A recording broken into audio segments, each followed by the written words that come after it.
Yeah. Okay. So this is all right.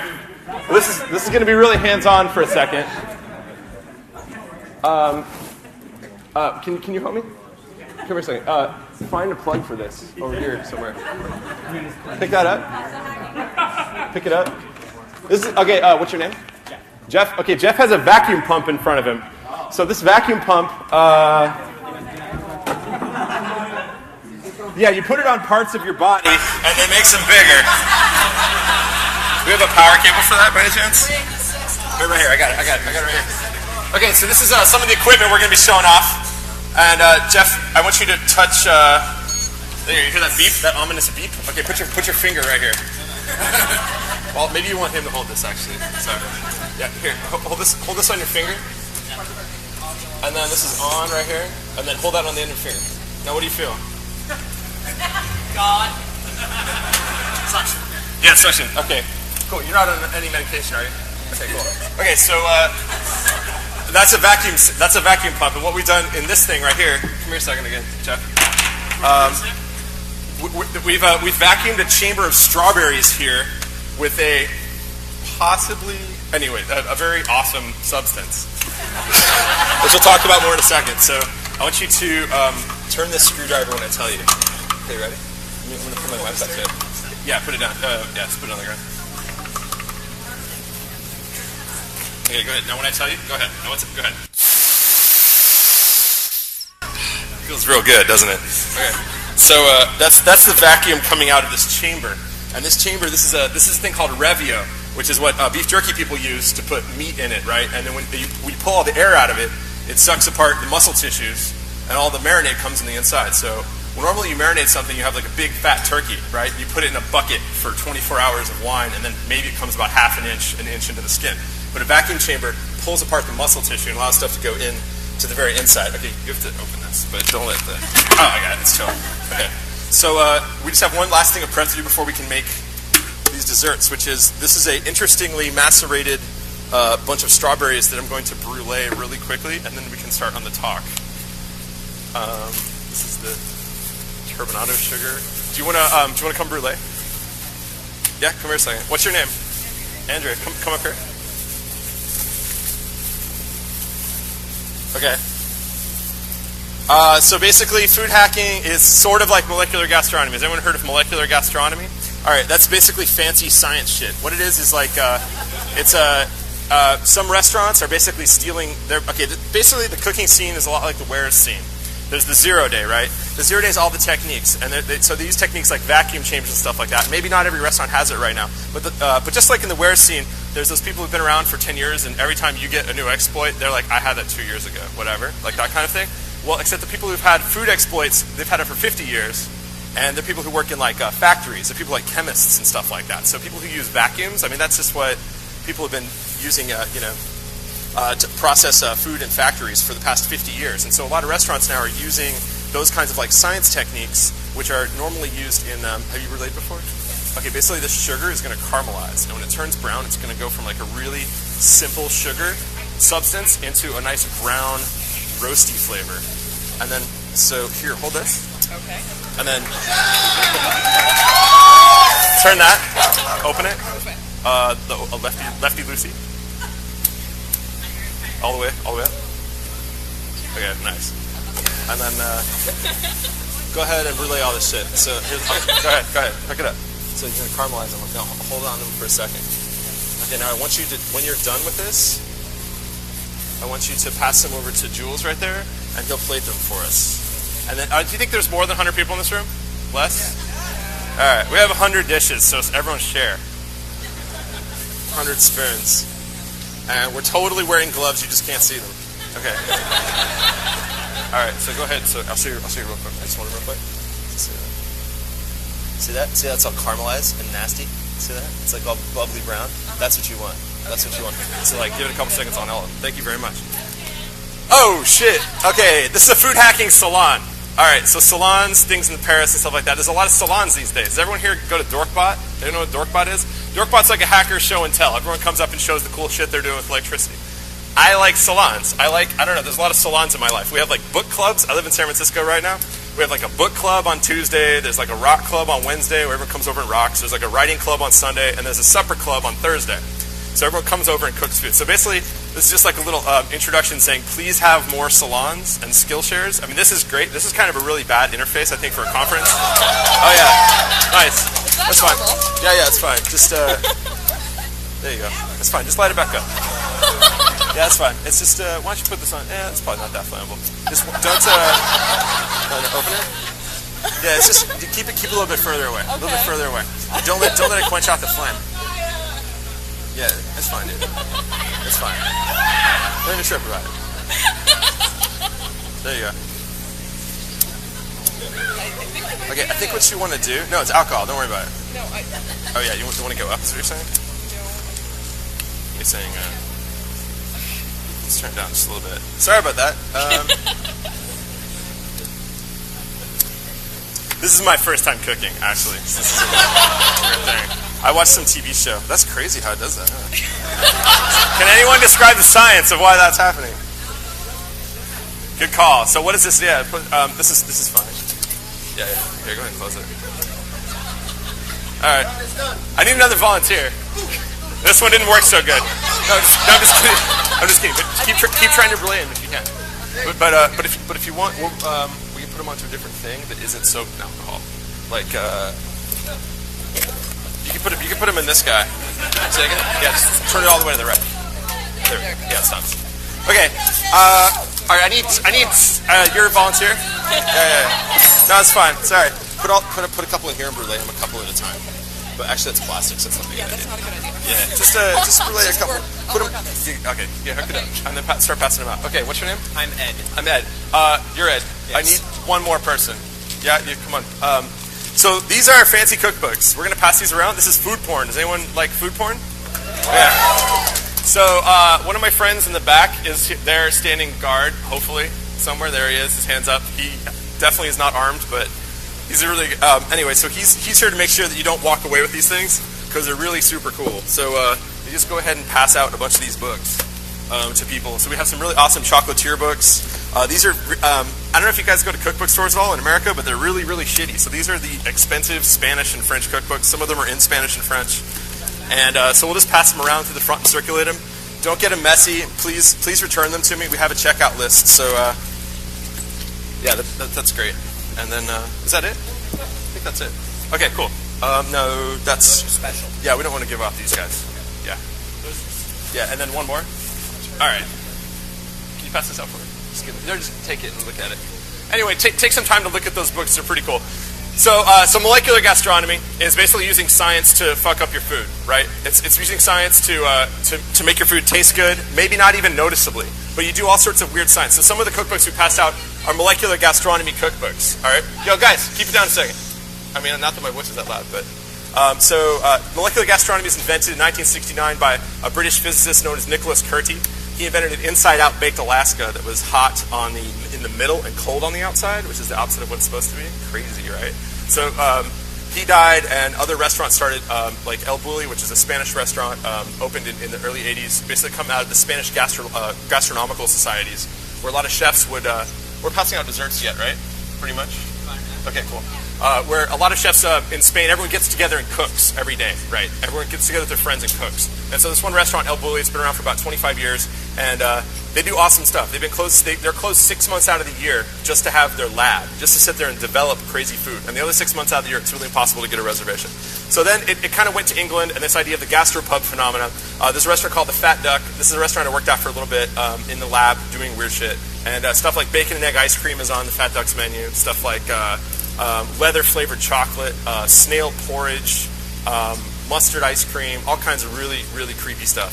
And the intention is to gross people out, but in a really endearing way. Like, you don't want to eat snail porridge, so it's like a challenge, right?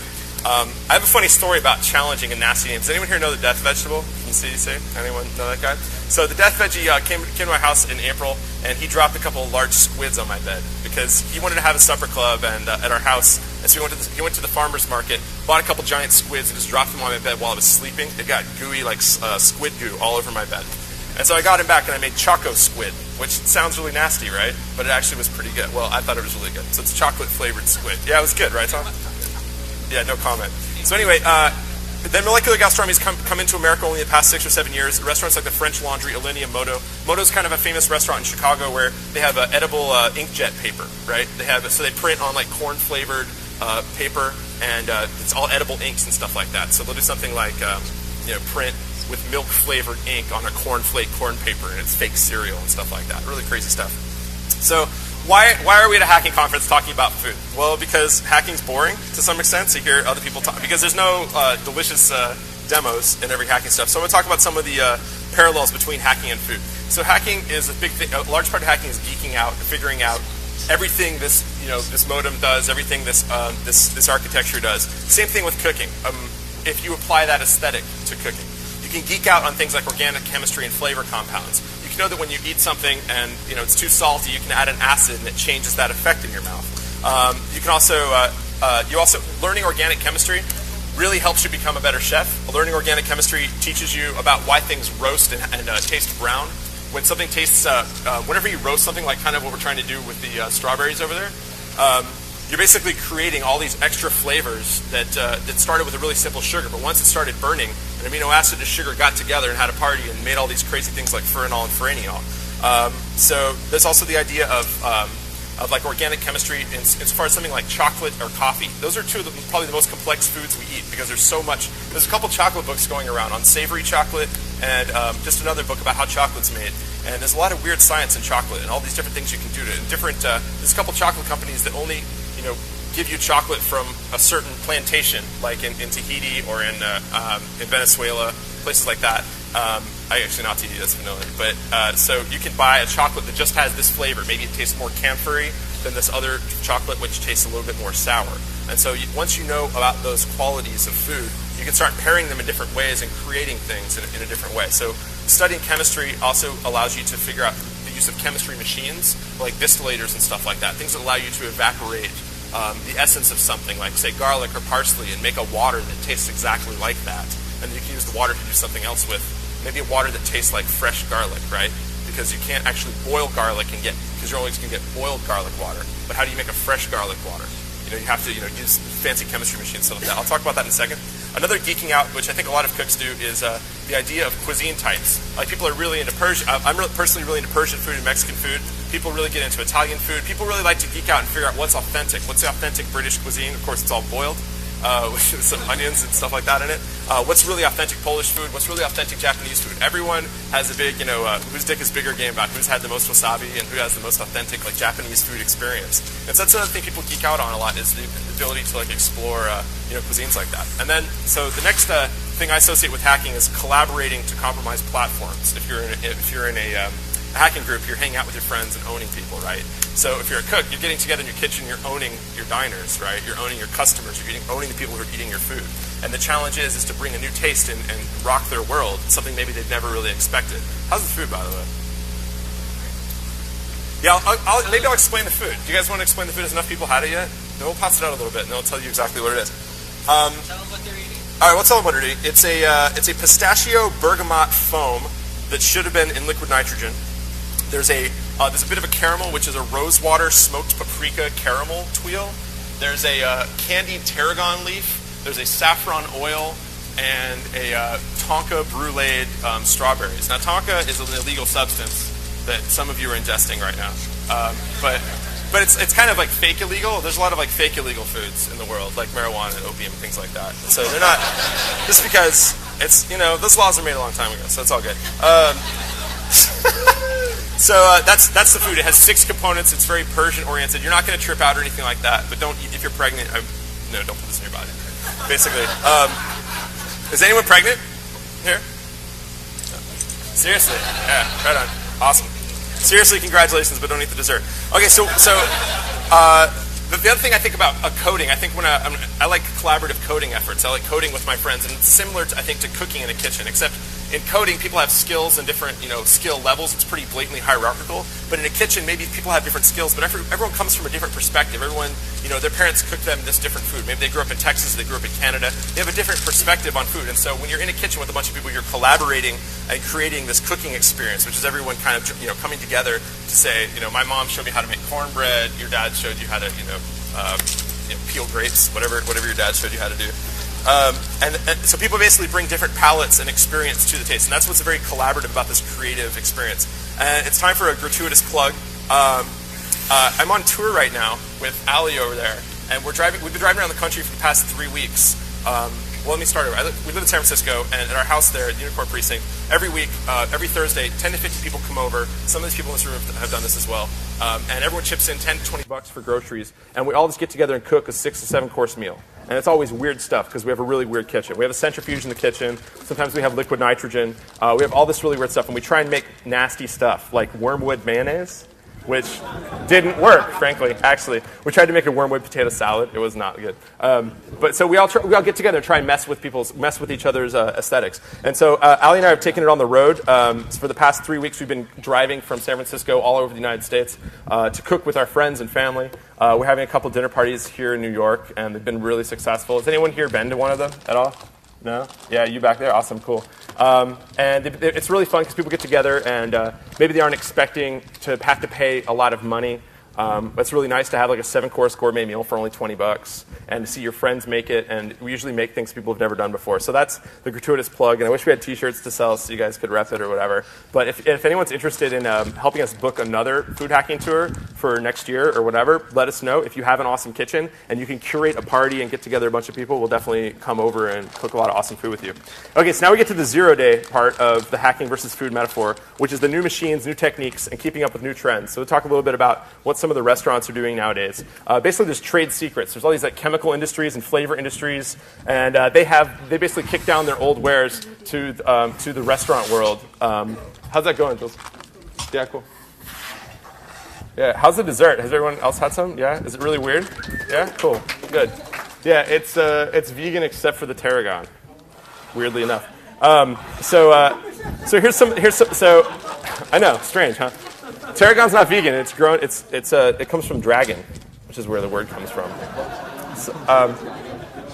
So we have restaurants that are competition. This is why hacking is a little bit different, I think, than working in a restaurant. I personally don't work in a restaurant because I don't want to work 18 hours a day and 7 days a week, like trying to pump out a lot of awesome food. I'd rather sit around and dick around in my kitchen and mess around with weird stuff like rose water and this is a homemade honeysuckle syrup. Right now, we'll talk a little bit about some of the experiments we're doing later, but right now I'm really into syrups, and so we're making things like saffron syrup and wormwood syrup and yerba mate syrup and chrysanthemum syrup and every possible kind of syrup you would ever want to eat, and they're all pretty cool. We have a lot of weird stuff. So restaurants are in competition for who gets the new technique first. So someone comes up with a new technique, like we ate at this restaurant the other night called WD-50 here in New York. Has anyone eaten there before? Yeah? It's pretty fat. It's on 50 Clinton Street. You should check it out. They have a fried mayonnaise cube. Right? It's a half-inch by half-inch breaded cube of mayonnaise that's been fried. They make it. It's a fresh mayonnaise. How did they do that, right? Because it has to maintain its consistency, and it can't run all over the place, right? It has to stay a cube. And so they mix in some gelling agents, which we'll talk about in a little bit. That's their 0-day. They own that first, right? They announce that anyone else who does that is ripping them off, right? So that's what restaurants are all about. You go to places like El Bulli, where they have this thing called espuma. It's like a cloud where they use this nitrous canister to foam out all kinds of weird stuff that stays in this really intricate position. And people rip that off now. A lot of people in New York and Chicago are doing foams, but they're just all paying homage because there's no real intellectual property you can't copyright a recipe. Because you can copyright a recipe's process, but you can't copyright a list of ingredients. And if you tell me the list of ingredients, I'll know how to make it, pretty much. And so there's a lot of recipe swapping, and of course there's the underground network, of course, of people like me and other people who go to work at restaurants for free and do the real work. Because if you're a really rich restaurant charging $200 a person, you're still not making any money unless you have free slave labor doing all your work. And so young people or old people as well, yeah, they're awesome. It's here for old people. Yeah. They go to restaurants and work for free, and then they go to another restaurant. So they go to different restaurants once, for a month or 3 at a time, and then they trade all the like cool new techniques and stuff like that. So let's talk about some of those techniques. There's a sous vide technique. So sous vide is sort of what we're doing here. There's a really good book on it out there, but you basically use a seal a meal vacuum sealer to put your meat or vegetables in it or whatever, and you basically boil it.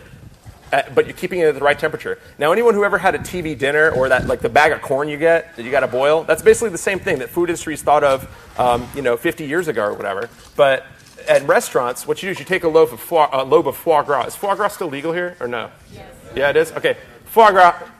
It's delicious, right? Any vegetarians in the audience? Yeah, I mean it's wrong, right? Foie gras. Except chicken's more wrong, because chickens, they treat them even worse.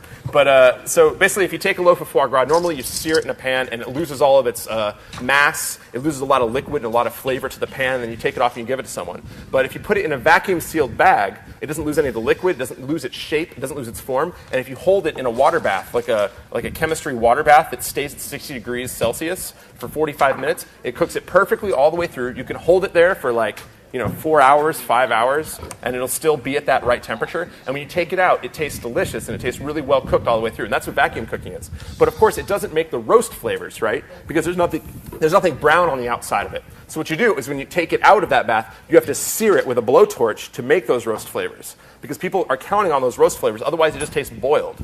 But it tastes perfectly boiled, right? But it's really well cooked all through.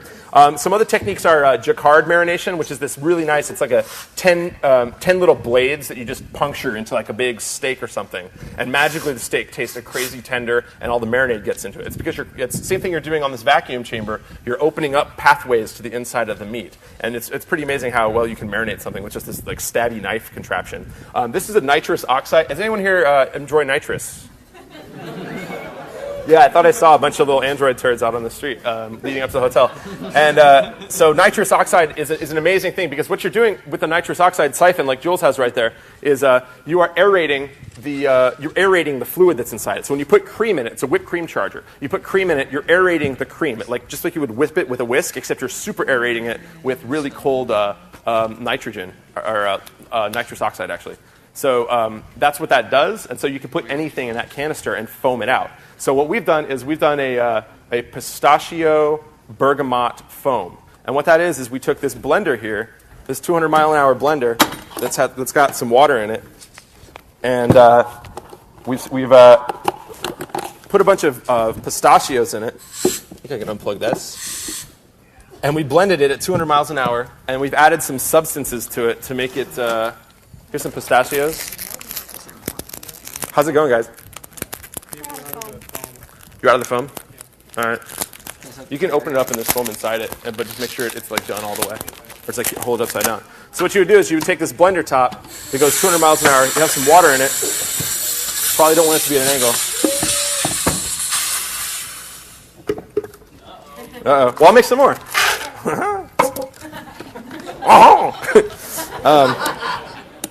Someone's getting a kind of gimpy foam. Now a heart attack.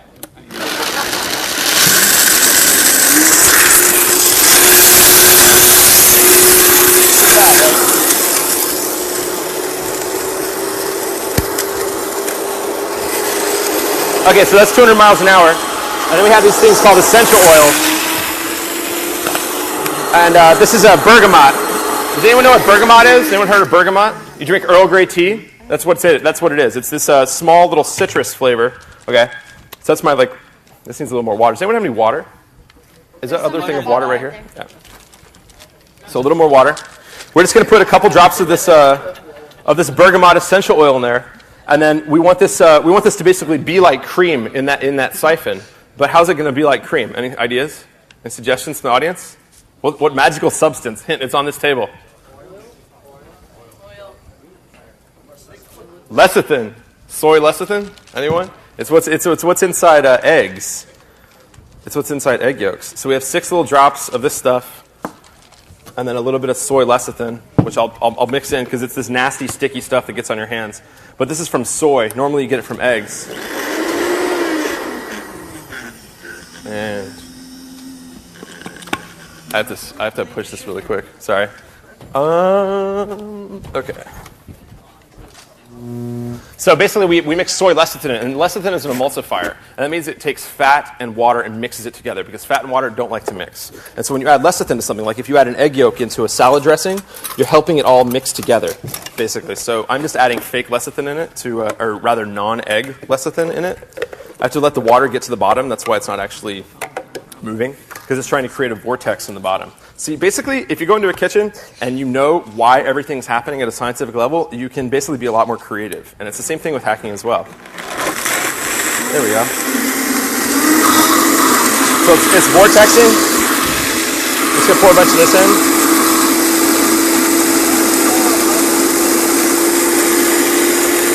And it starts getting a lot thicker.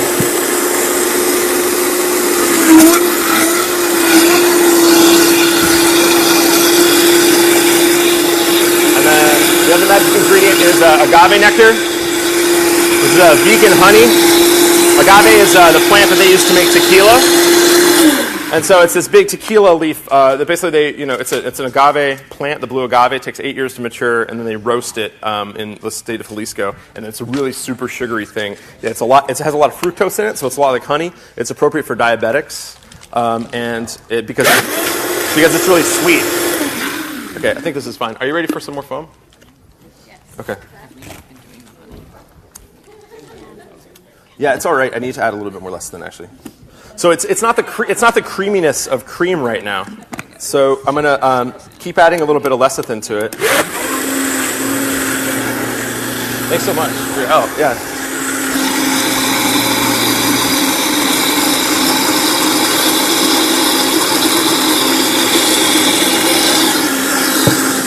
And a little bit more of my essential oil. Okay, that should be fine. And does anyone here know how to crack nitrous into a container? I do. So we're going to fill this up. Man, I'm glad I brought more pistachios. How many people have had the dessert? Yeah, what do you guys think? Yeah? Sweet. Thank you. Do you want to go ahead and load it up? Just make sure it's on real super tight. Yeah, I wish it was. Okay, so here's what would happen if we had liquid nitrogen in the foam. You ready for this? It's a foam, right? So it's a puffy thing, like it is sitting on your plate. So what you do, this is a trick from the Fat Duck, because they do the same thing, except they do it with a different kind of foam. They use a different process to make it. You take this foam bubble on the edge of a spoon, and you put it into a bowl of liquid nitrogen, which is negative 191 degrees. Ooh, this got caught. So it's negative 191 degrees. The outside of it freezes and crystallizes, but the inside of it's still a foam. And so when you take it and put it in your mouth on a spoon, it's this hard ice thing in your mouth that bursts into foam and coats your mouth. It changes phase, right? From a solid to a liquid in your mouth, which is very surprising. And it coats your mouth and gets the flavor like all over your mouth. It's pretty nice. At the Fat Duck, they do it with a vodka, lime, green tea, mint, and it's really super nice because the green tea cleanses your palate as an astringent. The vodka coats your mouth with vodka, which is great. And why is it great? Because fat is soluble in alcohol, and fat is what carries flavors. So at the beginning of your meal, you have this, your mouth is being coated with this alcohol, and then you're ready to eat, and it's going to taste delicious, right? Because all the butter and shit they put in your food is going to be really cool. Okay, so that's nitrous. There's gelling products. Another one of the things we put in the first batch, but maybe not this batch. Is that working, Jules? Is that working? Oh, how many was left in it? I think they're in the box. Okay, who has nitrous? Okay, let's just, I'll just foam it up with, so this is a good example. Did you put some in? Did you put one in already? Okay, so what we're going to do is, nitrous is what is aerating the first batch of this. And so we're actually going to put a different gumming agent into it, a gelling agent called xanthan gum, which is totally natural. It's in a health food store. Although my mom's an anti-MSG freak, and she thinks xanthan gum is very evil because it's an additive, but not all additives are bad. So xanthan gum is basically, there's a bacteria called X. campestris, and it makes, or xanthan campestris, and it makes this byproduct. And the byproduct is this really long carbohydrate that when you put water around it, it starts gumming it up and making it jelly-ish. So we're going to add just a little bit of xanthan under shear. Luckily, I unplugged this. So under shear, we're just going to add a little bit of xanthan until it foams up, right? So we're here's the xanthan powder. This is going to go from a liquid to a nice, thick, pasty foam. And we'll put that on your plates, and you'll love it.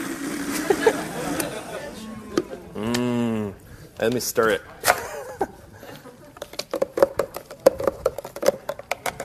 A little bit more. Yeah, how are you guys doing so far? Is this an okay talk? You guys feeling it? All right, good. Thank you.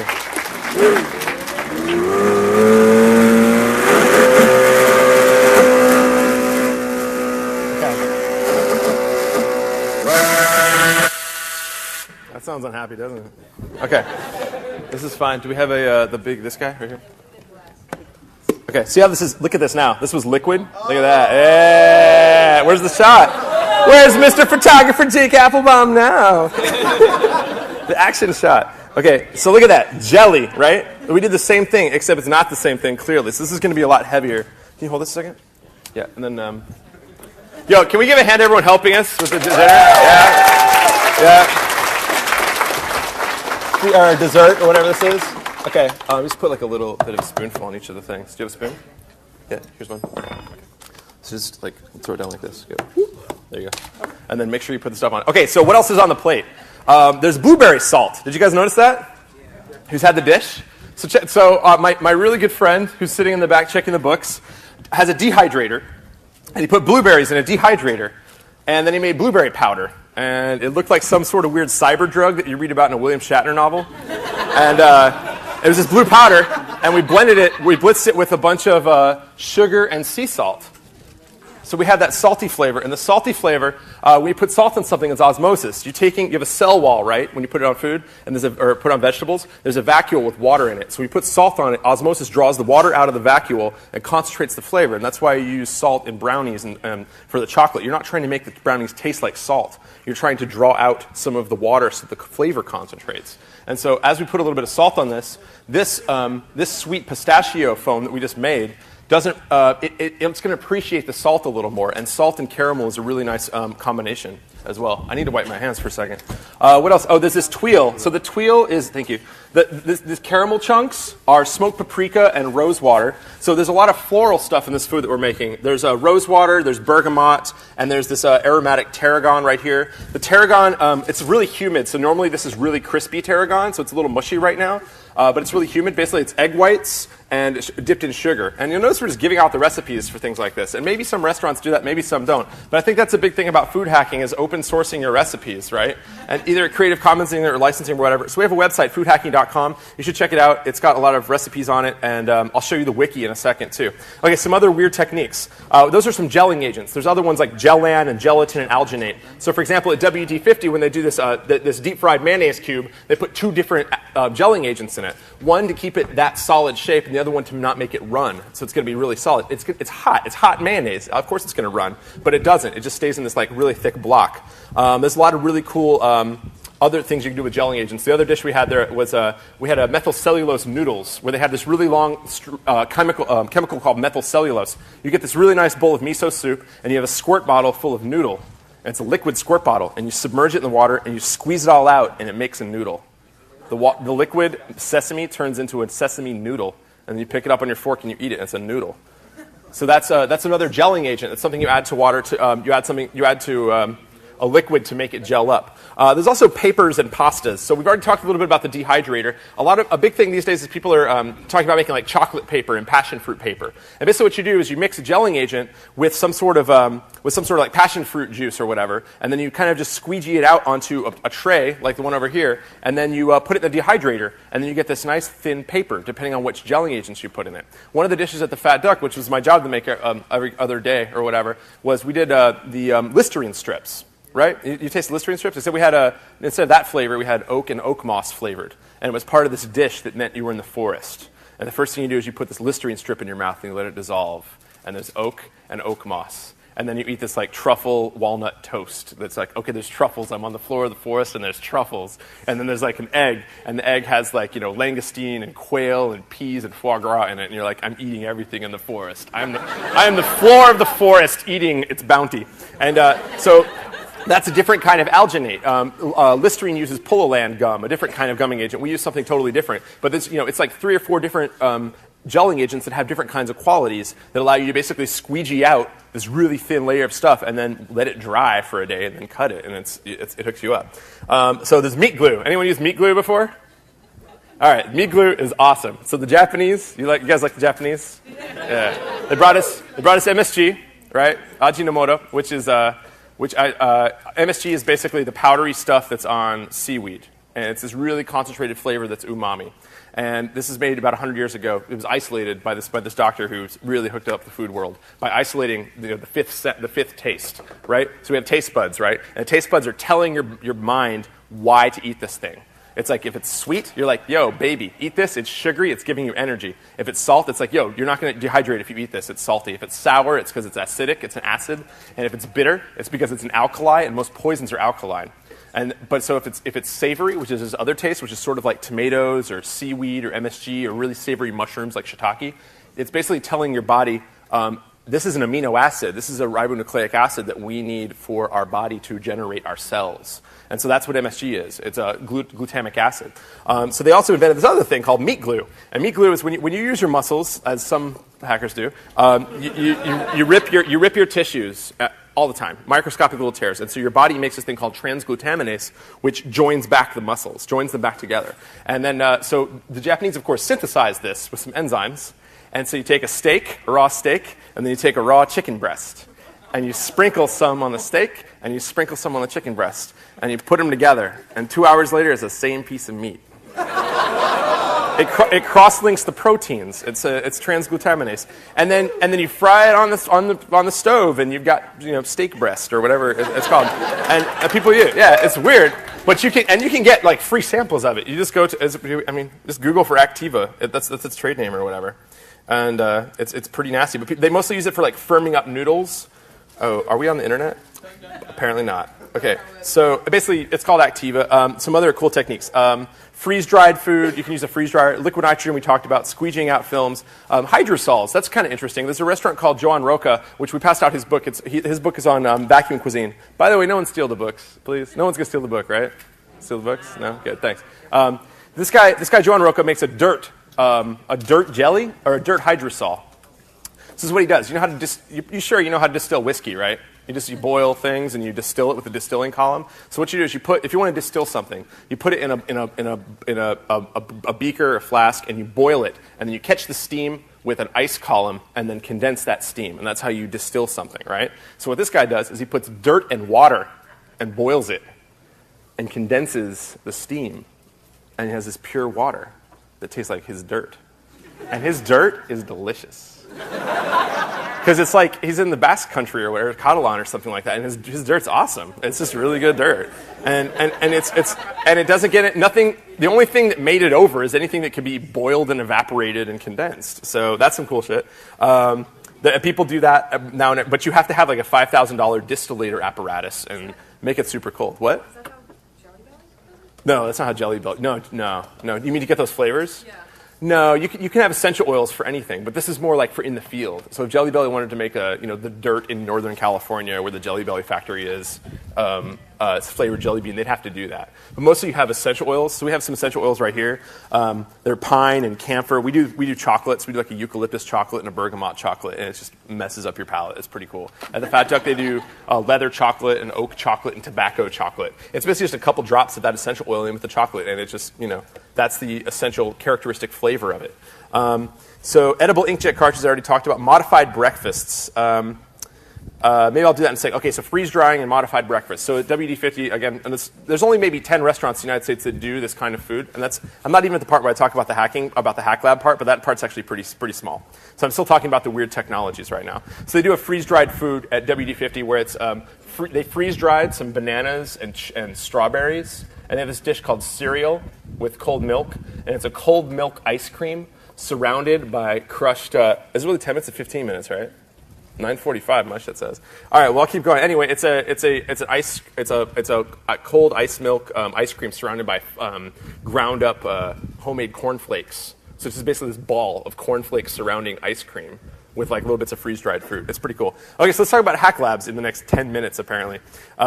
It's basically setting up a laboratory devoted to your cuisine. So where I worked at the Fat Duck, they have a dedicated lab. The El Bulli, they close 6 months out of the year. I'm going to talk a little faster. Few restaurants can afford to have a dedicated hack lab, a dedicated like food where lab where they're developing stuff. So they develop it on the job, which sometimes is good and sometimes is bad. So there's a restaurant in Chicago called Alinea. They charge $250 to eat the 25-course meal. And like I had it, and a lot of it was awesome, but most of it was not good because it's the weird stuff that he just invented that morning.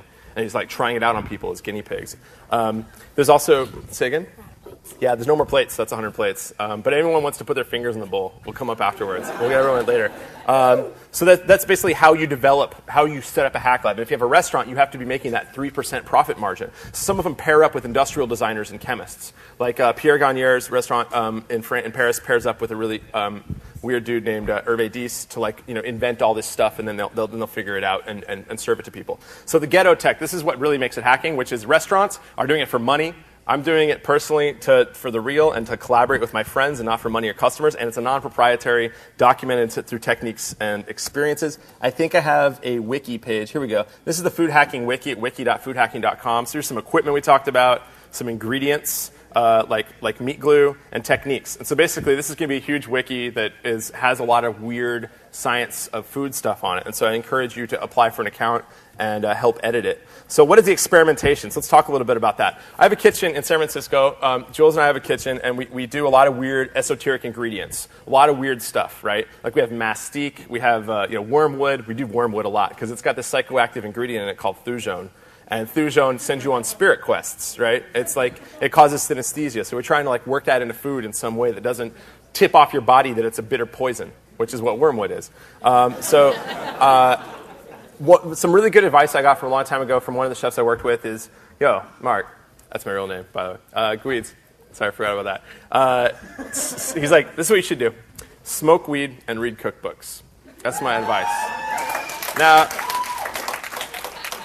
Now, he was giving me a hand job at the time, so I don't know what that was all about. But that's whatever that means. If whatever substance you do or don't do to open up your mind and read cookbooks, that's what you got to do. Read other people's aesthetics and eat other people's food and open your mind to it. So we've got this documentation stuff online. You guys should check out. Are there any questions? We have 5 minutes for questions. I don't know. Can you? Yeah. Are there any questions? I feel like I should tell you guys a lot more stuff. There's a thing right there you can talk at. What? Isn't wormwood a what? Isn't wormwood one of those controlled substances? No. Like, honestly, as far as the law is concerned. No. Absinthe is, but wormwood isn't absinthe. And you can buy wormwood at any witch shop in, New Orleans. Dude. I mean, really. Yeah. And Ren fairs. No, thank you for asking. What other questions? Any other? Yeah? What's up? I have to know. I'm dying of curiosity. You guys are mixing all this stuff up there. I have no idea what you made. I know you don't have any plates, but what does it taste like after all that work? Does it taste good? It looked kind of goopy and weird. Can someone make her a plate? Yeah, someone make her a plate. Next question that's not begging for food. Handout lines over here. Yeah. Just a quick question. Are you going to be at SalonCon at the end of September? What? SalonCon. It's a convention cool. of nothing but salons. Wait, is that a question? Yeah. Will you be there? No. You should. People will love you. Thanks. Next time, tell me where it is and afterward. Okay, cool. Yeah, but that's just my first answer. Is no, I'm not. Yeah. Hey, great talk. Hot peppers. It seems like the hotter you make stuff, the less pepper flavor you can maintain. How can you make something very hot but also keep the flavor of the peppers and the essence of the pepper intact? Yeah, sure. Okay, so when there's a trigeminal flavor. So how many tastes are there in the mouth? Right? There's the big five: sugar, salt, sweet, bitter, and then savory. And then there's the two other weird ones. Like there's the trigeminal ones. There's the "it's burning me" flavor, right? Which you turn it up and you can't feel the other stuff. And then there's the "it's cooling me off" flavor, which is menthol cigarettes, right? Or whatever. Anything that's menthol or camphor, it's like that cooling flavor, right? How do you want to do it? It's the perception. I personally, here, come here. Who was that? Come here. Give me a finger. Oh, I know that. Yeah. Sriracha. Sure, it's sweet and hot. Yeah, and that's how they do it. So the sweetness, it makes it really hot and it lasts long. But the sweetness, It's rooster sauce. There's so much stuff in it. Like, is it? This is not MSG in it. No, and MSG. Yeah, this is. It's like sun-dried chilies basically with like some sugar in it. It's chili, sugar, salt, garlic, distilled vinegar, potassium sorbate, sodium bisulfate, and xanthan gum. Your little friend on here to thicken it up. Yeah, you guys can check the E numbers. If you go to the Wikipedia page on E numbers, you can see all the weird additives, and they have all their E numbers and they explain what they are, and they're all in categories like E400 is gelling agents and E300 is emulsifiers. What's up? Okay, my question was, I know that there's a lot of substances out there that as they dissolve, they make scents and stuff, but they don't add any taste or anything. I know that your sense of smell is directly connected to your sense of taste. Have you thought about maybe adding some of that to your palate so that you're using your full palate, the nose and the tongue? Thank you for asking that question. So anyone here have a baby? A kid? Okay, now you have 4. Now, basically, I'm just going to speak to you for this whole thing. Basically, your little adorable pumpkins, when they were inside you, allegedly, I mean they were probably at some point, everything you ate, Indian food, fish, unless you don't want mercury in your blood, and all this other stuff went into their bloodstream as well. So all the flavor molecules that you eat when you're in your mama's little tummy goes into your bloodstream. So if you eat Indian food, if you basically eat a really diverse diet when you're pregnant, your kids will have those flavor molecules. And so that's the first step how your palate gets developed. Your next step is when your mother breastfeeds you, assuming you're not, you're breastfed, and you everything that goes through your mom's breast milk is going into your body that way. It's the same thing, flavor molecules. The next step of acquiring a palate or a sense of taste is socialization. You see your mom and you love your mom. And what your mom's eating, you love that. You want to eat it. You want to touch it. And when you see your dad, yeah, you like him too, probably. And then you want to eat his stuff. Then the next sense is the social sense, where you see your friends eating and you really want Lunchables or Pokemon, whatever thing, because it's really delicious. Okay, so here's the deal, though. Here's the bad news. When you're 6, that is when your palate is at its best. And then it goes downhill there for the rest of your life. And that's why kids are picky about food. It's the sense of smell. You have 7 tastes. A really good trick you can do, eat a half-inch cube of potato, half-inch cube of apple with your nose being held. Ooh, I just touched the sriracha, whatever. With your nose being, I was just faking it out. With your nose being held, the only difference between those two things, they have the same taste, but it's a different smell, right? So basically there's this idea of super tasting as well. So basically your sense of smell goes downhill, meaning your sense of taste, because flavor is your taste buds times your smell. And maybe you can smell 20,000 different things, but by the time you're 40, it goes really downhill, and by the time you're 60, it's almost gone, which is why old people put like sugar and salt in their food, because that's what they can taste. Now that doesn't happen if you're like a wine taster. It doesn't happen if you train your palate every day. It doesn't happen if you eat lots of weird stuff, or if you live on a farm probably, and you're smelling things all the time. And so I think what you're asking is there a way to like mess around with smells? And that's what we were doing with this cuisine, was adding an aromatic element, which was this floral element, things you're not really used to eating, which is bergamot and the rose water. And so I'm a hugely fan of floral stuff, because I really like white boy Middle Eastern Persian fusion stuff. So yeah, what's up? I was just curious, you were talking about making different kinds of syrups, and I was wondering if you've been playing with liqueurs at all, like bitters or infused liqueurs. I don't brew stuff myself, but I flavor liqueurs with syrups. But if you are interested in a syrup zine, it's like 30 pages, and I'm almost done with it. It's got it's Persian syrup techniques, and that's like how to make syrups out of hemp seed and almonds, and then all the weird stuff's at the back, like roasted corn syrup. That's like you roast corn, and then put like corn on the cob, and you put like lemon or lime on it, and cinnamon and chili pepper, and then you cut off the kernels and boil that in sugar water, and then you have a syrup that tastes like roasted corn. Get it? Corn syrup, roasted corn syrup. Come on. Yeah. Anyone else? Yeah. Okay. I'm stopping, but can I please? It's Jason Scott. Yeah, I just wanted to say, with your talk almost gone, Guides, thanks for bringing us somewhere really different. Thanks. Okay. Well, yeah. Thank you very much. Thank you. Thanks very much. Mess around with food. Just like go hack with food and have a really good time at the conference. And anyone who wants samples will be in the back. We just have to clean up all this stuff first. So thanks. Yeah. Okay. So this is all right. Well, this is going to be really hands-on for a second. Can you help me? Come here a second. Find a plug for this over here somewhere. Pick that up. Pick it up. This is okay. What's your name? Jeff. Okay, Jeff has a vacuum pump in front of him. So this vacuum pump, yeah, you put it on parts of your body and it makes them bigger. Do we have a power cable for that by any chance? Right here. I got it right here. Okay, so this is some of the equipment we're going to be showing off. And Jeff, I want you to touch. There, you hear that beep? That ominous beep? Okay, put your finger right here. Well, maybe you want him to hold this actually. So, yeah, here, hold this on your finger. And then this is on right here. And then hold that on the end of your finger. Now, what do you feel? God. Suction. Yeah, suction. Okay, cool. You're not on any medication, are you? Okay, cool. Okay, so that's a vacuum. That's a vacuum pump, and what we've done in this thing right here. Come here a second again, Jeff. We've vacuumed a chamber of strawberries here with a very awesome substance, which we'll talk about more in a second. So I want you to turn this screwdriver when I tell you. Okay, ready? I'm going to put my wife back to it. Yeah, put it down. Just put it on the ground. Okay, go ahead. Now when I tell you, go ahead. Now go ahead. Feels real good, doesn't it? Okay. So that's the vacuum coming out of this chamber.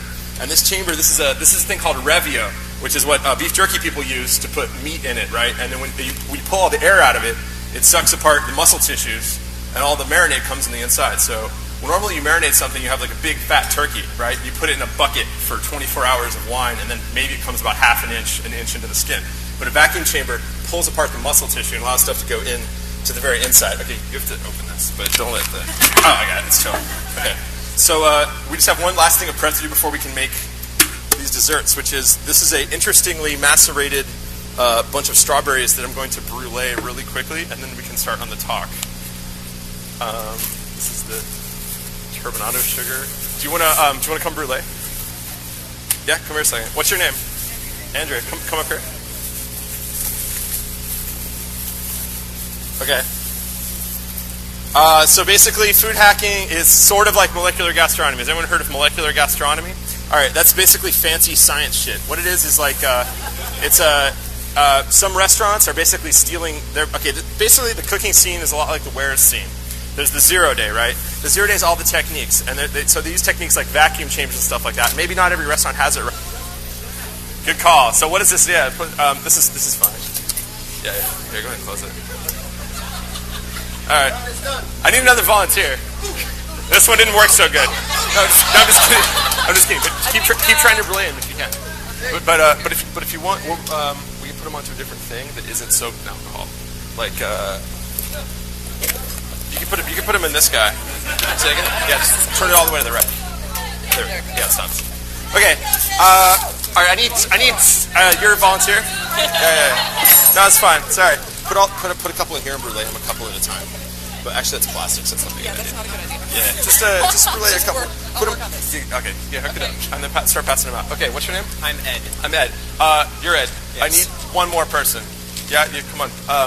So these are fancy cookbooks. We're gonna pass these around. This is food porn. Does anyone like food porn? Yeah.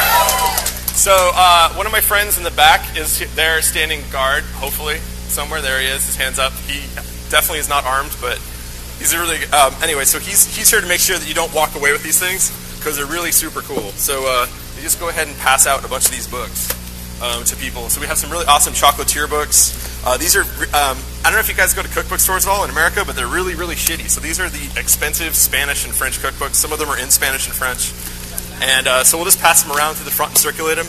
Don't get them messy. Please return them to me. We have a checkout list. So. Yeah, that's right now. But just like in the wares scene, there's those people who've been around for 10 years, and every time you get a new exploit, they're like, I had that 2 years ago, whatever, like that kind of thing. Well, except the people who've had food exploits, they've had it for 50 years, and they're people who work in like factories, they're people like chemists and stuff like that. So people who use vacuums, I mean, that's just what people have been using, to process food in factories for the past 50 years. And so a lot of restaurants now are using those kinds of like science techniques, which are normally used in, have you relayed before? Okay, basically this sugar is going to caramelize, and when it turns brown, it's going to go from like a really simple sugar substance into a nice brown, roasty flavor. And then, so here, hold this. Okay. And then, Turn that. Open it. Lefty loosey. All the way up. Okay, nice. And then go ahead and brulee all this shit. So here's, go ahead, pick it up. So you're gonna caramelize them. No, hold on to them for a second. Okay, now I want you to, when you're done with this, I want you to pass them over to Jules right there, and he'll plate them for us. And then, do you think there's more than 100 people in this room? Less? All right, we have 100 dishes, so everyone share. 100 spoons. And we're totally wearing gloves, you just can't see them. Okay. All right, so go ahead. So I'll show you real quick. I just want it real quick. See that? See that's all caramelized and nasty? See that? It's like all bubbly brown. That's what you want. That's what you want. So like, give it a couple seconds on Ellen. Thank you very much. Oh, shit. Okay, this is a food hacking salon. All right, so salons, things in Paris and stuff like that. There's a lot of salons these days. Does everyone here go to Dorkbot? You know what Dorkbot is? Dorkbot's like a hacker show and tell. Everyone comes up and shows the cool shit they're doing with electricity. I like salons. I don't know, there's a lot of salons in my life. We have like book clubs. I live in San Francisco right now. We have like a book club on Tuesday. There's like a rock club on Wednesday where everyone comes over and rocks. There's like a writing club on Sunday. And there's a supper club on Thursday. So everyone comes over and cooks food. So basically, this is just like a little introduction saying, please have more salons and Skillshares. I mean, this is great. This is kind of a really bad interface, I think, for a conference. Oh, yeah. Nice. That's fine. Yeah, it's fine. Just, there you go. That's fine. Just light it back up. Yeah, that's fine. It's just, why don't you put this on? Yeah, it's probably not that flammable. Just don't, open it. Yeah, it's just, keep it a little bit further away. A little bit further away. Don't let it quench out the flame. Yeah, it's fine, dude. It's fine. Don't even trip about it. There you go. Okay, I think what you want to do... No, it's alcohol. Don't worry about it. No, Oh, yeah, you want to go up, is what you're saying? You're saying... let's turn it down just a little bit. Sorry about that. This is my first time cooking, actually. So this is a weird thing. I watched some TV show. That's crazy how it does that, huh? Can anyone describe the science of why that's happening?